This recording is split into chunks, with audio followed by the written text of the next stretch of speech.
quantum machine ambayo inakwenda kuwashwa hivi karibuni. Ungana nami kwenye simulizi hii ambayo nakwenda kukupatia wewe pioneers, wewe unaisikia lugha hii ya Kiswahili popote ulipo.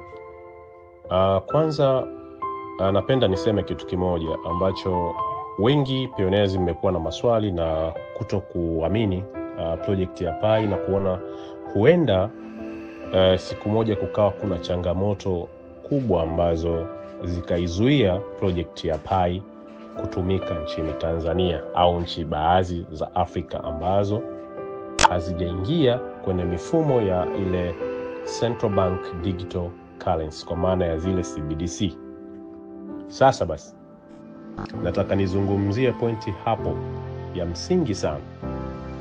msingi sana, pamoja na kudelay kote kwa serikali ya Tanzania kwa maana ya kuingia kwenye hizo Central Bank pale BOT, kuwa na hiyo Central Bank Digital Currency ama CBDC ya kwetu, haimaanishi kwamba project ya Pi itafeli.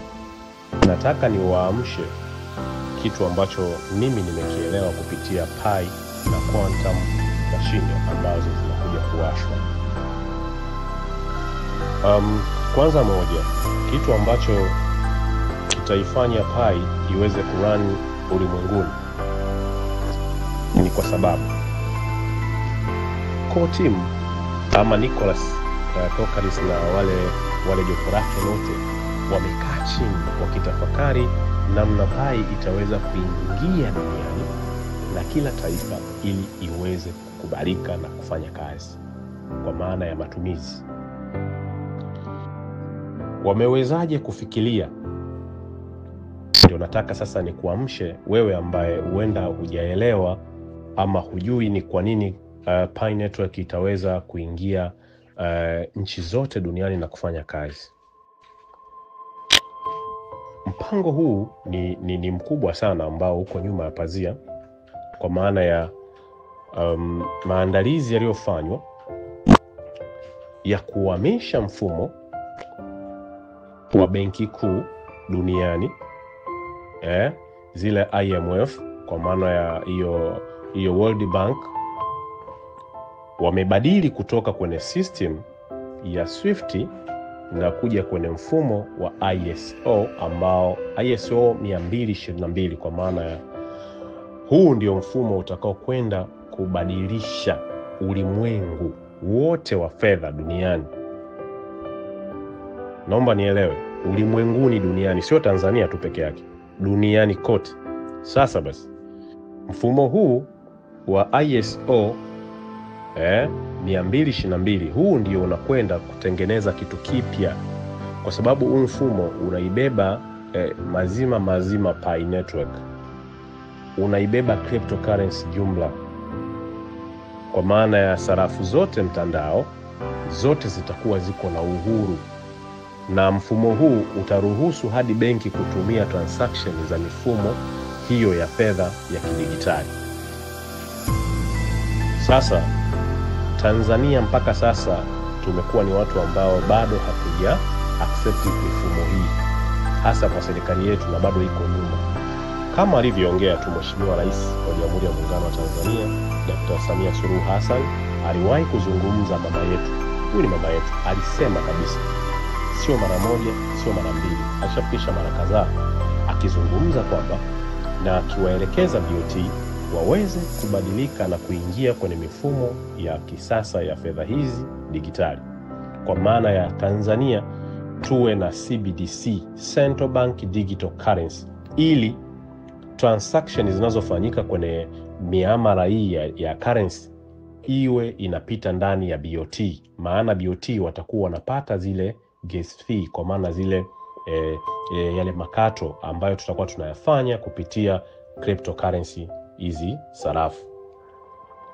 Sasa serikali itatengeneza faida kubwa kupitia miamala hiyo. Mfano, mtu leo anafanya transaction Binance, ana Bitcoin anauza, ana convert kwenda USDT, then anaenda ana withdraw kwa wakala P2P pale, na anaingiziwa bank account ama namba ya simu. So serikali pale kuna zile transaction kutoka ile coin mpaka kuja kuwa USDT mpaka kuja kuwa T-shillings, serikali haijanufaika na chochote.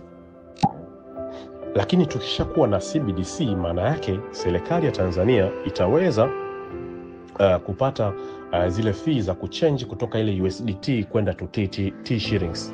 Maana yake tayari serikali imeingiza kipato. Lakini pia ukipata T-shillings kuna makato zile fee, kama ni bank unatumia, kama ni ATM, maana yake kuna makato ya kila miamala ambao wanakata. So ukija kwenye transaction za Airtel Money ama Tigo Pesa, zile pia tunakatwa kama makato. Kwa hiyo serikali ingetengeneza mapato zaidi na zaidi. Ila sasa kudelay kwao, narudi kwenye mada yangu, kudelay kwao hakuisaidii kitu serikali ya Tanzania, au kuikataa cryptocurrency haitawasaidia kitu serikali ya Tanzania. Kwa nini? Haitawasaidia kwa sababu mfumo huu umeshatengenezwa kwa ajili ya dunia. Na dunia hii tunayoizungumzia sio ya 2027 au 2026, no. Tunazungumza dunia hii ya sasa, yani mwaka huu. Tunamibaki na miezi michache, kwa sababu mfumo huu wa quantum machine unakwenda kuwashwa rasmi tarehe 15 mwezi wa 7 2025. Maana yake tunakwenda kuanza mwaka huu. Na baada ya kuanza, maana yake kuna muda ambao watapewa deadline. Benki zote duniani zihame kwenye mfumo huo wa Swift na kwenda kwenye mfumo huo wa ISO 222. Sasa ukiona kuanzia tarehe 15 dunia imepokea ujio mpya, maana yake hata hapa Bongo nyumbani kwetu kwa mama Kizimkazi lazima wahame kutoka kwenye Swift benki zote. Faka BOT pale ndo itakapoanzia sakata hilo. Zenu wataelekezwa na benki mengine yote kwamba sasa tumetoka kwenye mfumo huu, naomba mfuate mfumo huu hapa. Sasa wakati huo ndio watu walioikataa Pi wataanza kujua kwamba Pi ni dude gani limeandaliwa duniani na lina watu wenye akili namna gani.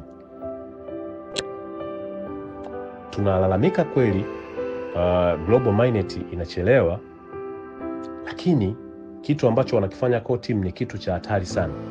Kwanza wanaitengeneza dunia yao peke yao, tofauti na sarafu zingine zote hazijawahi kuunda vitu kama hivi. Ulimwengu unakwenda kuhamishwa, mifumo ya kibenki yote inahama. Lakini pia tambua makampuni yote yanayotumia website za www.coca-cola.com.